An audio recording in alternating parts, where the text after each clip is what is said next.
हाय Hindustan. Radio Hindustan के सभी श्रोताओं को संजू शरण का प्यार भरा नमस्कार।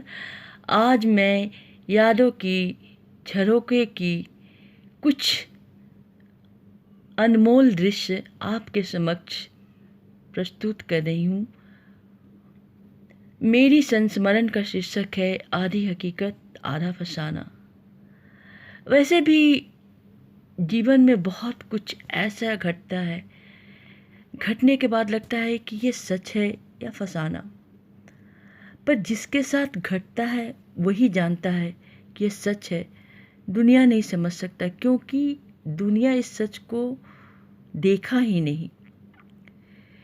ये संस्मरण जो है, ये आप बीती, ये मेरी आप बीती है, मुझ पर गुजरी है। मैंने इसे महसूस किया और झेला भी। बात उन दिनों की है जब मैं क्लास 7 में पढ़ती थी। बच्ची थी, 12-13 की लगभग उम्र होगी।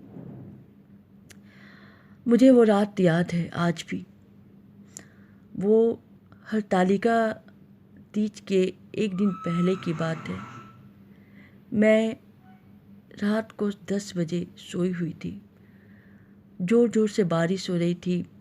अब मैं ज़मीन पे ही लेटी हुई थी, गद्दा बिछा के। मेरी पलकें बंद हुई।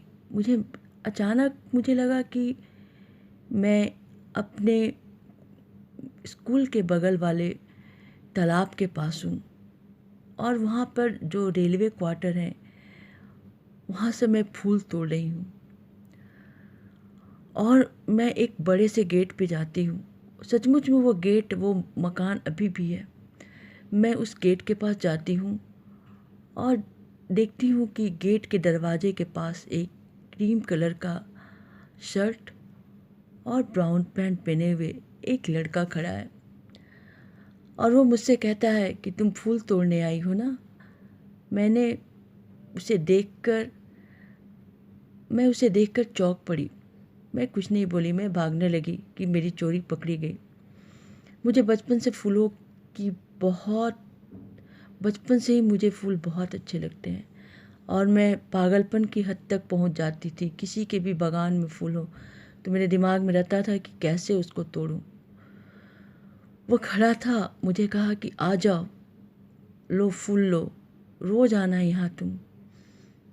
मैं उसका मुंह देखते रही, और वो मुझे अमरूद दिया। बोला लो खा लो, तुम रोज़ आना, मैं तुम्हें बहुत पसंद करता हूँ।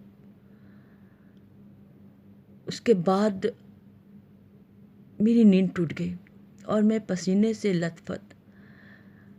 उम्र का ऐसा दौर था, आज से 25-30 साल पहले बच्चे उतने मैच्योर नहीं हुआ करते थे।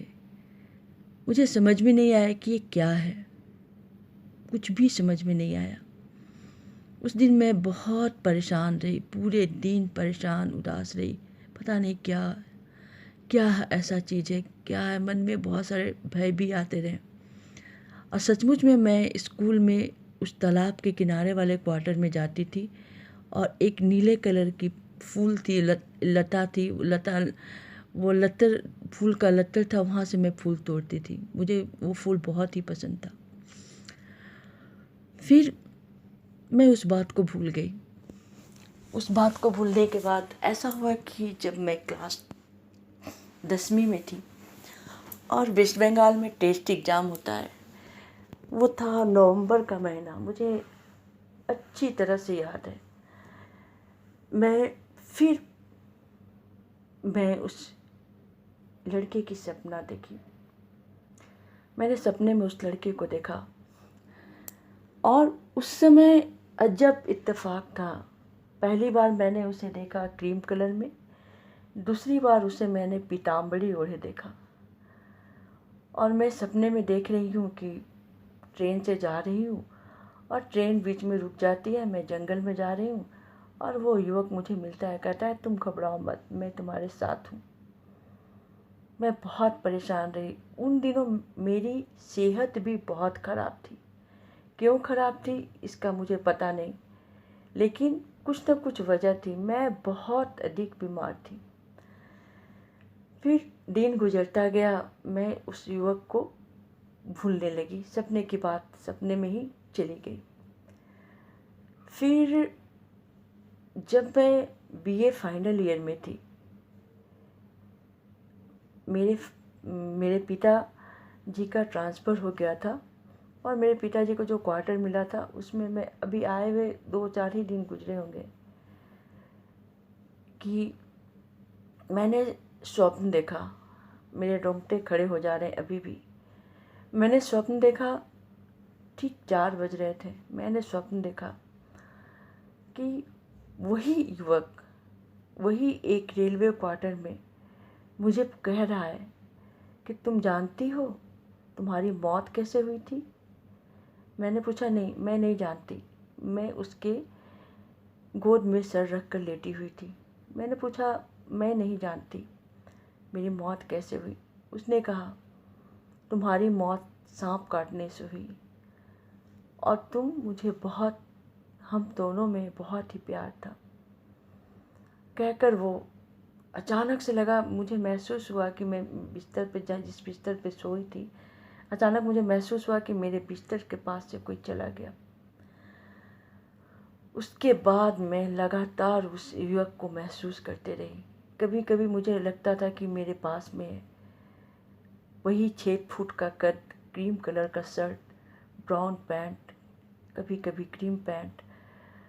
हद हो गई, मतलब मुझे समझ में नहीं आ रहा था कि ऐसा क्यों हो रहा है।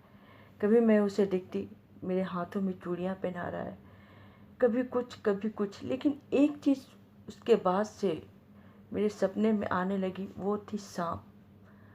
युवक और सांप, उसे मैंने सांप में तब्दील होते हुए देखा। बात आगे बढ़ती गई, मेरी शादी हो गई, मेरा बेटा का भी जन्म हो गया। बात 2006 की है। मैं अपने मायके गई हुई थी जनवरी के महीने में। उस रात को मैं नहीं भूल सकती। उस रात मैंने फिर उस युवक का सपना देखा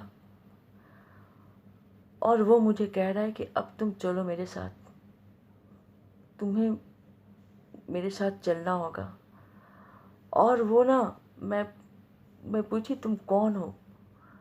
उसने अपना चेहरा दिखाया तो मैं दंग रह गई। मेरे स्कूल का एक छात्र था जिससे उसका चेहरा मिलता जुलता था कुछ हद तक, मेरे से सीनियर थे। मैं समझ नहीं पाई कि ऐसा क्यों। फिर धीरे धीरे मैं हमेशा उसके सपना देखते रही। लेकिन 2-3 साल पहले की बात है, मैं सोशल मीडिया से जुड़ी जब मुझे एक शख्स से मुलाकात हुई जिसकी कुछ झलक उस व्यक्ति से मिलती थी और मेरी उनसे मित्रता हो गई। उन्होंने मुझे कहा कि तुम पूजा करो शिव भगवान का, और मैंने पूजा भी किया। अजब इत्तेफाक हुआ, मैंने पूजा ख़त्म किया और पूजा ख़त्म होने के लगभग 10-15 दिन बाद मैं देख रही हूँ कि एक सांप का केचुल मेरे शरीर से आकर लिपट गया। मैं हर सपने में उस युवक के साथ सांप को भी देखती थी और वो केचुल मेरे शरीर से लिपट गया। उसके बाद मैं खुद महसूस कर रही थी, 2 साल पहले की बात है। उसके बाद से वो स्वप्न आना ख़त्म हो गया। पता नहीं उस व्यक्ति से मेरा क्या संबंध था, ये मैं नहीं जानती, पर उस व्यक्ति का आगमन मेरे लिए बहुत ही लकी साबित हुआ, क्योंकि वो सपना दोबारा मेरे जीवन में नहीं आया। इसे मैं क्या कहूँ, हकीकत या फसाना, क्योंकि मेरे साथ गुजरा है। इसी संस्मरण के साथ मिलती हूँ अगली एक नई कहानी के साथ। मैं संजू सरन, रेडियो हिंदुस्तान के इसी मंच पर। तो मेरे साथ सुनते रहिए, सुनाते रहिए रेडियो हिंदुस्तान। जय हिंद, जय भारत।